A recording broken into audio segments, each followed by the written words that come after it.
The one thing that affects you so much as a truck driver, something without which if you don't tame this one item is the mood. Your mood while working is so important. Why? I want to link this mood. Your mood is connected to your money as a trucker. Makes or breaks you. I'll tell you some story, straight away. One time I turned up as an agency truck driver here in UK, London. Alright? It means that you're going there just for the day that they've called you, or they will tell you if they need you for the next day, the next week, or the next month, or the year, you know? They can tell you to leave anytime. You know what I'm saying? You ain't got no contract. You're just there because they need you and you need the job. It's a two-way agreement, isn't it? You can also the next day say, I don't like these people or their job and I'm leaving, I ain't coming back. You won't lose your job with the agency because that is the terms. That's the purpose. Why am I going too far away into that? Hey.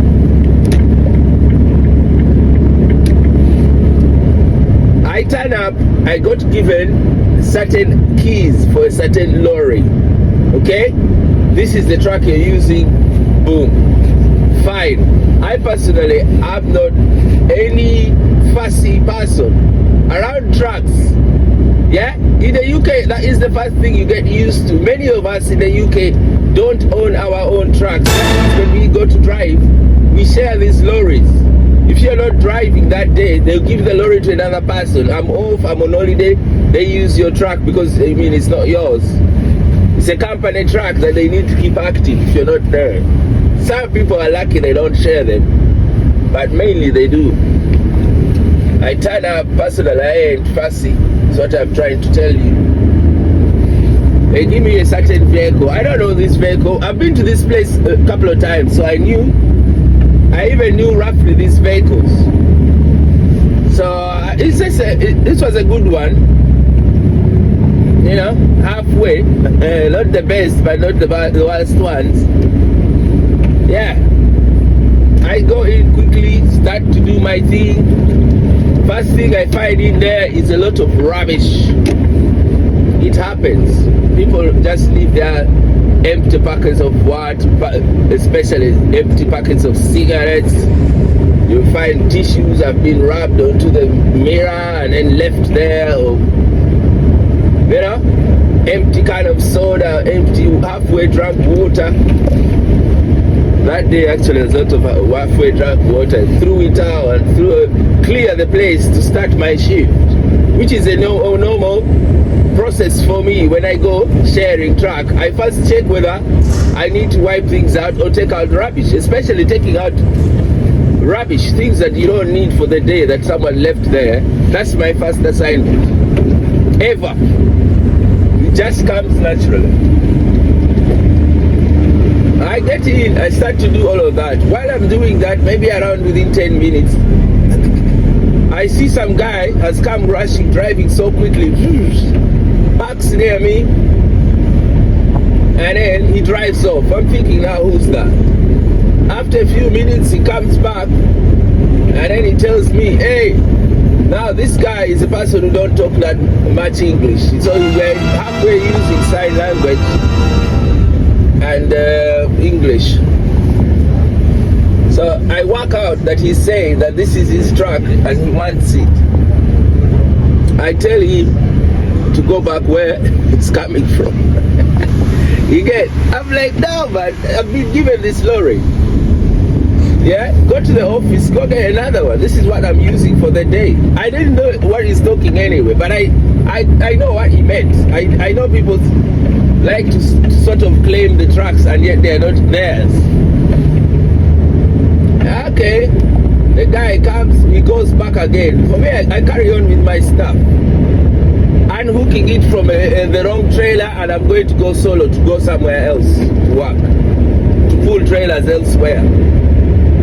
As I'm sort of finishing what now I'm driving off. to the place. The guy comes running with the office person. Him and the office guy, they are running towards me like I'm stealing something. Hey, I stop. What's up? Why did you come to the office? When I told you, they told you to come to the office. Why did? I'm like, what is the matter? You gave me this vehicle. Why should I come to the office? I'm already started. Oh, why did you don't start on that? Blah blah blah. So the guy who's given me the vehicle of some guy who he favors, who he needs to take that vehicle back, he didn't apologize anything. Instead, he kept screaming, shouting at me, rudely shouting at me. So I've told him also that, hey, you need to apologize to me. Why you waste my time? And this particular person, we had a lot of run-ins before. Nonsensical things were happening. He's always full of mistakes. So where drivers are suffering because of the same character. Can't get anything together. He gets very angry, screams at me, getting rude, everything. In the end, he gives me another vehicle. Rudely gives me another vehicle, throws the keys at me somehow, and I leave the vehicle for the driver who usually uses. Now I drive out after, imagine such a thing. Within 15 minutes, it's as though I'm almost in a fight. But I'm going to take charge of this vehicle that needs a lot of my attention. I've already drained myself in an argument. Something which is not even adding on my day. Oh, I was so lucky. Within around 10 to 15 minutes, I narrowly entered a traffic island. You know them proper traffic island where if you run in with this truck, it's huge damage. Probably I can write it off. Just driving into a traffic island. I narrowly missed it as I was still thinking about what has just happened, and I'm just starting. Hey, I'm grateful that I knew this point that I'm teaching. I know that the mood is very important, so I spent the rest of my day minding to clear my mood, to try and better my mood, to try and forget what happened, to try and cheer myself up. That's the only way I went through that day, because I was aware. The point is, if I wasn't aware, if I hadn't minded what happened and pay attention to it, yeah, and drive away my attention from it, maybe I would have lost my job, could have got an accident, would have done a big issue, maybe arrested. In a truck, if you get an accident and kill someone and someone dies, you start in jail, prison, before you start reasoning how innocent you might be. They first take you in for murder or aggravated assault or whatever they name it. Someone's died. So, message is your mood. If you see something that spoils your mood, that's the same story about people ringing a partner, a friend, a family, and they're calling you about a huge grave thing that has happened, yeah, while you've gone to work. If they can, they should not tell you until you're done with the truck, or else they'll lose you as well. If someone, you're driving a truck and they tell you, oh, someone was just maybe done, I don't know, bad news, any bad news, yeah, they could lose you as well. Because, as I say, your mood can actually spoil you or make your job as a trucker.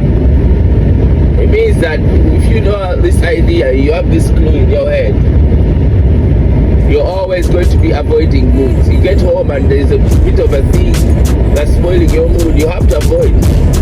You can deal with it after. That's if it doesn't spoil your rest. But you shouldn't do it when you're on the way going to truck driving work. Yeah, man. So your mood, how it works is someone attacks your mood through your mind. What they're doing with you, mind games, yeah, or incident that has happened, it's going through your mind.